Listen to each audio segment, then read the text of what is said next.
Do you guys want to know how I got a $115,000 job and how I closed it and how much money I made from it? Yes, $115,000 job. My biggest job ever and probably will be for a long time. But let's just dive in. All right, guys. I say it every time and I'm going to say it every video. Join the Discord channel. I launched a Discord channel for us junk removal business owners. It has everything, all of my resources, pricing sheet, check-in, check-out sheet, all the secret places that I go to for like reviews, and anything you guys need is in the Discord. It's a community where we all hang out, we can talk to each other and chat, and I live in there. Click the link in the video description below, install the app on your phone, and you could talk with over 1,000 people, including me in there, anytime you want. Check it out, guys. Hope to see you in the Discord channel. Please join.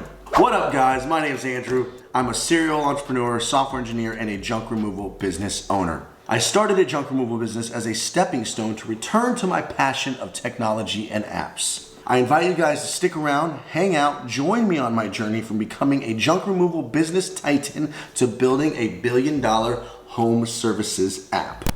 So I don't have my Diet Caffeine-free Coke, which has kind of been annoying. It's been like a week or so. Stuck with this crap, Sprite, sugar-free, but we'll stick to some water. We got some liquid death. Today, we're gonna talk about how I got the job, which is a lot easier than you think. How I closed the job, which was surprisingly easier than you think. Everything that went wrong and how much I made. So let's start with the obvious, guys. Now, I wish I can give you guys something fancy, but let's start with how I got the job. And there is something I want to mention though, because of course you can pitch yourself going into, big projects or real estate offices or apartment buildings or property managers and try to close big contracts or construction contracts, commercial contracts by selling yourself and networking. That's probably gonna be the way that you get most big contracts. The two big jobs that I've ever had so far, a $30,000 job and a $115,000 job, has been from Google Ads. Now, what I want to say about Google Ads is the more exposure you have over a long period of time, you are gonna get those big fish. You're gonna eventually get an outlier, a big job. Some guys just, they don't have a company to call, so they Google, and you end up being the lucky one. So the more that you have advertising online, the more exposure, the more you run your ads, more like I run my ads 24/7 all day from 7 a.m. now until 9 p.m., 7 days a week, LA and Ventura. So it's just a matter of time. I've been running Google ads for a year and a half now, almost 2 years. So two of those jobs was $115,000, $30,000. So they're bound to come in time.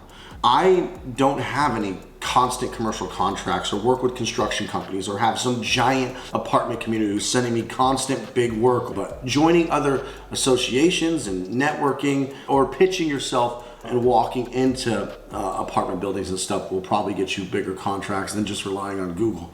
But you will get jobs from Google Ads, guys. It's bound to happen with enough exposure. So that's how I got the job. Brittany was the one who got the call. And what ended up happening, which I guess I'll lead into the next step, is how did we bid it and close it? How it happened is the phone call came in. I'm gonna also try to find the phone call. Hi, good morning. This is Jetta Junk Removal. I'm Brittany. How can I help you? Hi. Do you all do commercial properties? Yes, we also help out with commercial properties. What were you looking to remove, by the way? I could send you, if you have an email address, I could send you like a PowerPoint presentation of what I'm looking to get done. And then you can look that over and provide me a quote. That'll probably be best. Yeah, sure. So if you can send the presentation to my email, I will forward it to our boss so that he can provide us with a ballpark estimate. What's your first and last name, by the way? All right. And may I also know what city we're going to be working with? All right. And if you want to get my email now, I'll be more than happy to provide it for you. Yes, please. So, Brittany, when I send this email, it's going to have a whole bunch of things, but then I'll just I'll specify in the body of the email the portion that I would like for you all to do and complete. Okay? Okay. All right. So I'll go ahead and also forward that to my boss as well. He'll go over it with me, and then we'll come back to you. Do you want me to call you back with like an estimate? Either that or you could just respond to the email. All right. And the number you're using to call me, that's going to be the same number. We'll reach out to you just in case. Yes, ma'am. Perfect. So I'll be expecting that email, okay? All right. Thank you. Britt probably did her usual spiel. The dude wanted to send a PowerPoint presentation to us, and we always act as, oh yeah, we'll be able to do that job, no problem at all. You have a PowerPoint? Yeah, absolutely. Send it over to Brittany at JediJunkRemoval.com. So that's what happened, is he actually sent the PowerPoint presentation to Brittany. It was like 10 slides. Brittany sent it to me. I looked at it, I was like, this is impossible to bid without seeing it. The photos were so small. It was really hard to kind of just figure out what was going on. And if I were to throw out a random number from that PowerPoint presentation, I probably would have said 20 grand. But I ended up calling the guy. I don't want to use his real name, so I'll just say I called John.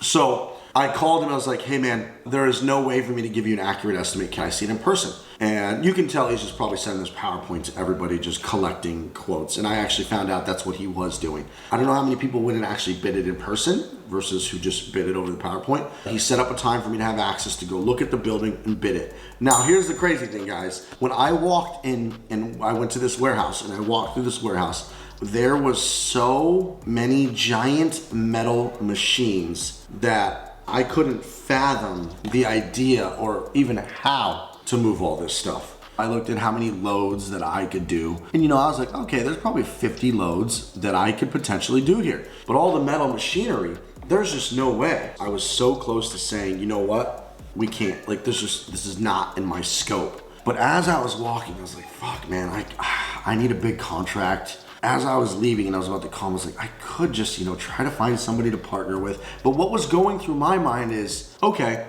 I have no ability to do most of the stuff here. Yes, there's like 50 loads, but if somebody picks up this contract, they're probably just gonna wanna do the loads themselves because this is a huge contract. They would probably just take the contract from me. I've had a lot of things taken from me in life, right? So I always feel like, okay, what if I get this guy and he poaches the job completely and says, Jedi Junk Removal, they're just a small junk removal company, and he takes the entire contract from me.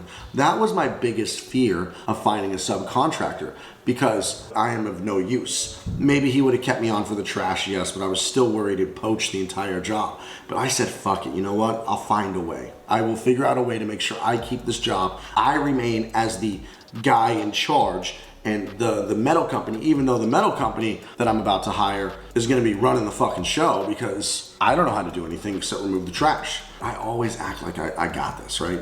I was like, John, thank God I came and looked at it in person. Looking at that PowerPoint, John, I probably would have told you $20,000, but looking at this in person now, John, you're probably somewhere in the ballpark of $100,000 to $200,000. I made up a number, guys. I looked at all the metal machines. I imagine in my head some semi trucks and some fucking cranes and some forklifts coming to pick, and I just was thinking like, what would a company actually charge? Blah, blah, blah, blah, blah. And I just threw out a fucking number. Guys, there's no secret to it. I just threw out a big number. That's it. I literally just emailed him in a day or two. I probably called John. I was like, hey, John, I'm getting ready to send you this estimate. It's not going to be a detailed estimate. I'm just going to shoot over the price first that we can probably get this done for, to make sure we're even on the same page before I draft up some super formal estimate, because there's like 50 machines in there. And he said, yes, send it over. So I sent over an email, John, looking at everything, including, removing all the metal machinery, removing all of the junk, and doing the entirety of this project. You're looking probably around $150,000. Once again, guys, I'm telling you, I just pulled the number out of my ass. After I gave him that number, and he came back to me and he said, what about 125? Somewhere in between when I gave him the $150,000 number and him coming back to me with $125,000, I was making phone calls to every metal company, every heavy machinery company. But then I was like, you know what? I'm gonna give this task to my future operations manager, Chad. And I had Chad just call any and everybody he could to figure out how much it would cost. So once I got that email back of $125,000 though, I was like, that should work. Give me a couple days to double check if we could do it for that amount. And then we went ham on the phones, and then we scheduled another walkthrough to see if we can do it for the $125,000. This time, Chad found a heavy machinery company to help us bid it. Now, as I told you guys, my fear is I don't want this machinery guy to take the job and be like, dude, we'll get this job done. You don't need these guys at all. That was my biggest fear. But I told Chad, I was like, Chad, make sure when you do this next walkthrough with the heavy duty machinery company, you remain in control, and they do not do any like little side deals, or like don't exchange contact information. Make sure you're the guy in charge. Chad did the walkthrough, and the metal guys came back to me at 50 grand. And I was like, okay, shit, 50 minus 115, 50 loads of trash. we're gonna make money. I was excited. I came back to John and I was like, you know what? I'll do it for 115. Let me see, 115 minus 150. Okay, so minus 50 left me with 65 grand. And I was like, okay, labor, dump fees, gas, tools, 50 loads. I'm still gonna fucking pocket 40 grand here, 30 grand, something like that after fees and expenses. So I came back at 115 because I should have stayed at 125. I wish I did, but I was so excited. I wanted to make sure I was coming across genuine. I wasn't gonna rip him off. And I was like, you know what? I'm gonna do him one better. He wanted 125. I'm gonna come in at 115. John said, okay, sounds good. I'm in. We just gotta run this up the board. And this is a Fortune 500 company, so it took about a month to 2 months to get this $115,000 job approved.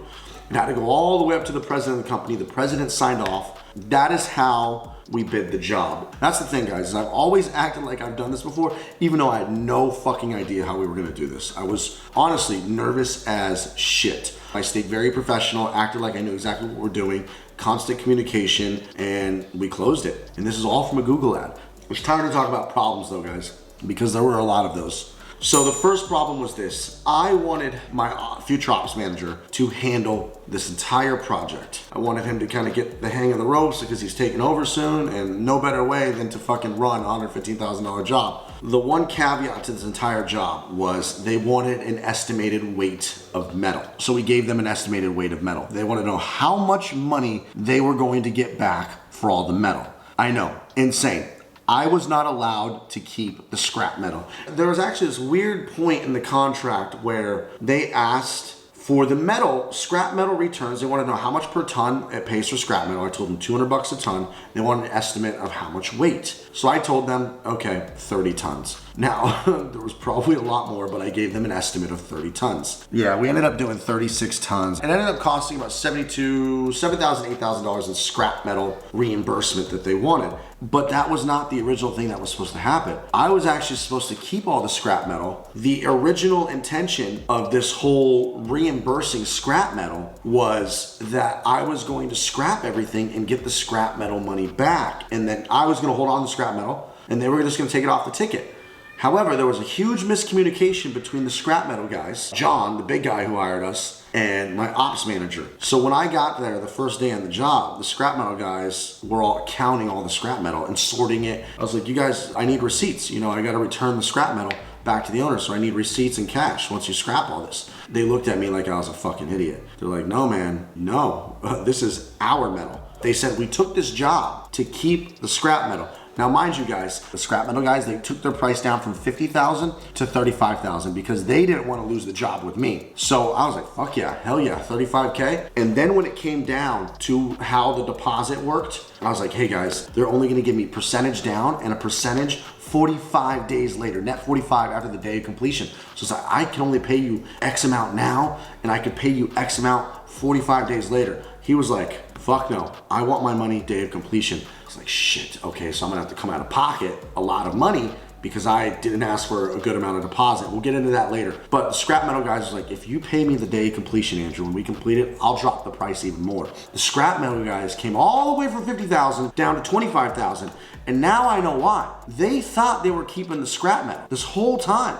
But there was massive miscommunication that I relayed to my guy saying, John needs all the scrap back. He wants scrap receipts. He wants scrap reimbursements. He wants scrap money. It's coming off my check. We need to reimburse. So the first day when I arrived, there was a huge shitstorm. It ended up being okay because at the end of the day, it was some seriously honest miscommunication. It got pretty ugly on the first day, first week about the scrap metal reimbursement thing because I'm supposed to reimburse it. And I was like, holy fuck. So I'm taking a potential $7,000 to $10,000 loss now because you guys are keeping the scrap metal. And the thing is, why it's not that bad is because if they knew from the start that they weren't keeping any of the metal, they would have charged me 50, 60 grand. So at the end of the day, $7,000, $8,000 came out of my bottom line. But if they didn't get to keep any of the scrap metal, they would have just charged us $20,000, $30,000 more. So I don't look at it as too much of a loss. But guys, learning lesson number one,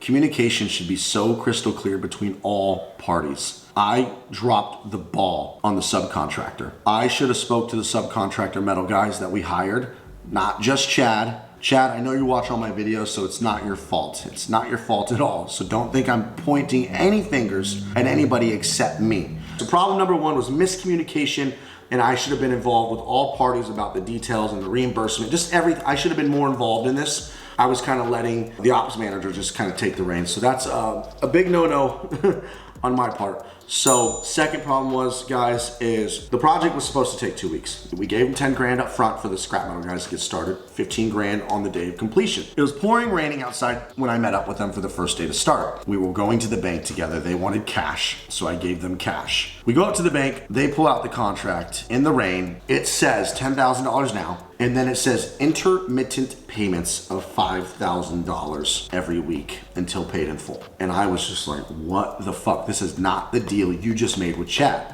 But my dumbass just didn't have the balls to speak up because we were getting started. I wasn't trying to cause any chaos. And I was like, it shouldn't be a problem, right? We're gonna be done in 2 weeks. I'm gonna collect a portion on completion. It shouldn't be an issue. And it ends up being an issue because the job took way longer than expected. And he wanted his intermittent payments, but nothing was getting done. We were working too slow, and I wasn't gonna just keep forking out money when I hadn't been paid either because of the original deal. But my dumbass signed that fucking piece of paper. So he pulled a shady move, but I technically signed the agreement. I should have just spoke up and been like, no, dude, this wasn't the agreement. So lesson number 2, speak the fuck up.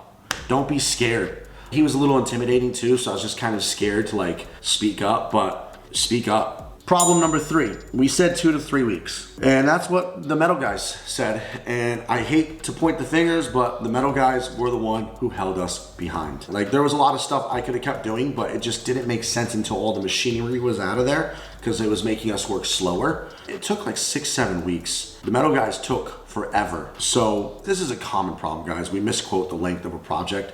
I should have doubled it. This was a very difficult, long, hard job. At the end of the day, guys, I want you to know this was fucking awesome. Great learning experience, great money, all that stuff, but it was very stressful. So misquoted project length, that was number 3. Number 4, guys, is this comes with experience. We were caught off guard by the requirements of how much demoing of concrete inside these metal furnaces we were gonna do. There was a lot of insulation, a lot of concrete, and the scrap metal guys, they know their metal. They fucking know their machines. They're professional heavy machine dudes. They do this for a living for like 40 years. They knew their shit. I wish I would have asked more questions and elaborated on, okay, how many of these machines have concrete? I wish I would have like prepared for how much demo work was gonna be involved, because he casually said, hey, you're gonna have to take the concrete out of this. Hey, you're gonna have to take the plastic out of these water coolers. And I wasn't thinking how hard the demo part of things was going to be because it was very, very hard. We were caught off guard by the difficulty of the demolition that we had to do. That's number 4. Now, number 5, the most important one that fucked it all up, that could have fixed most of all this shit. Literally, if I would have just done this correct, it would have fixed everything. My dumbass only asked for 20% down. Remember, half of that went to the metal guys, 10,000 down, and then I was left with 13 or whatever, you know, and that was burned up really quick just being in this business. So 20% down, 10% on day of completion, and then of course their dumbass net 45, the other 70%, 45 days later after the day of completion. That was the contract I signed. That fucked us up because we burned through the first $20,000, $23,000 deposit like that.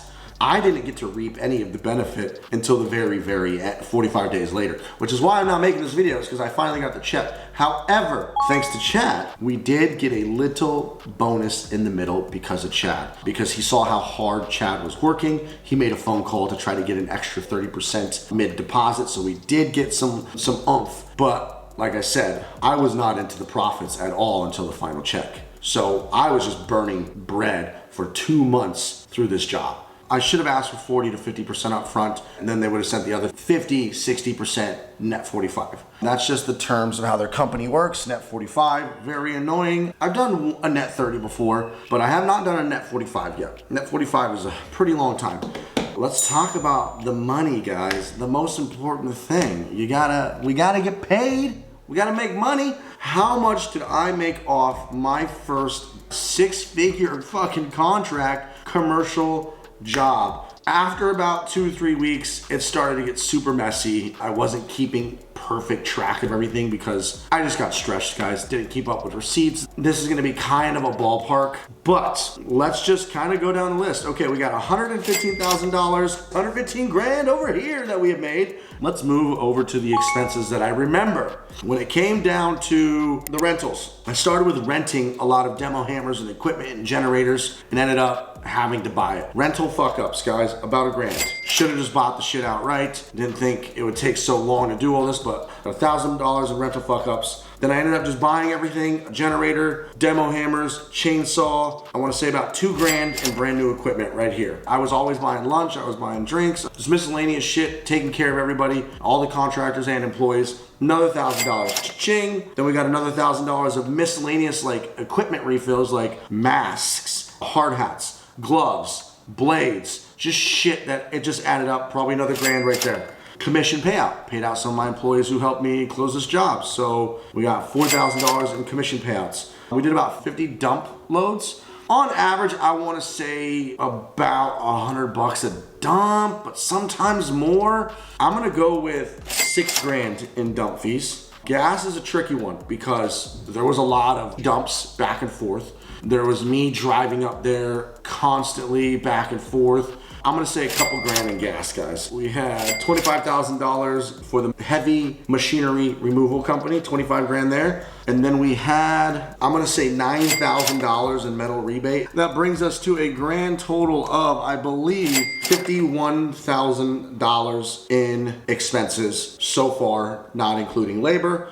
Leaves us in $64,000 so far. Now, here's the thing, guys. I had some of my employees come up there and help out from time to time. When they were done with jobs, they would come over here, or we'd shut down the truck sometimes and we'd come up here. The hours are kind of all over the place. We got a lot of extra contract help too, but we're somewhere in the ballpark, guys, of like 20 grand of labor. It could be less, it could be more, but that puts us in the ballpark of 44,000 should have been profit. Now, like I said, I don't know the exacts on labor, but I remember paying out the contractors, probably like somewhere between 5 and 10 grand, easily just contractors, not including my employees coming up and helping a lot. It's probably safe to say somewhere between 35 and 55 in profit. However, things got out of hand towards that last month, so I wasn't keeping track of the expenses as well. I was kind of just trying to hurry and get the shit done. How long did this job take? 44 days, just a little over 6 weeks. Not bad, a lot of lessons learned, and I'm excited to get another big contract because I feel like after that job, I can do anything. The only thing that I wouldn't be able to do is like demo buildings with fucking dynamite or some shit, you know, like crazy shit. But I feel like if somebody was like, hey, come knock down my house, I would be able to knock down a house now. Although you need a contractor's demo license to do that, but you know, I'm pretty confident that we can do anything now, and I hope that answers your guys' question. I've been waiting to make this video until all of my payments have been made, even though I'm not gonna mention the company. The company is a Fortune 500 company. They trade publicly on the stock market. But yeah, guys, that is how I got the job, bid the job, closed the job, did the job, all the messes in between, all the problems in between, and I hope that helped, guys. I hope you learned a little bit. I hope that was interesting. And if you have any questions, guys, comment down below. Please subscribe if you like the content you're seeing. And I have a lot of good, juicy stuff coming soon. I've got a lot of cool videos. I just wanted to knock this out. I'm trying to finish my course. I have to do a course. I'm getting hit up constantly, but it's gonna be the ultimate dopest course ever. It comes out this Friday, maybe next week, we'll see. And I leave you with this. Success is often covered in dirt, but so was gold at one point. Toodles!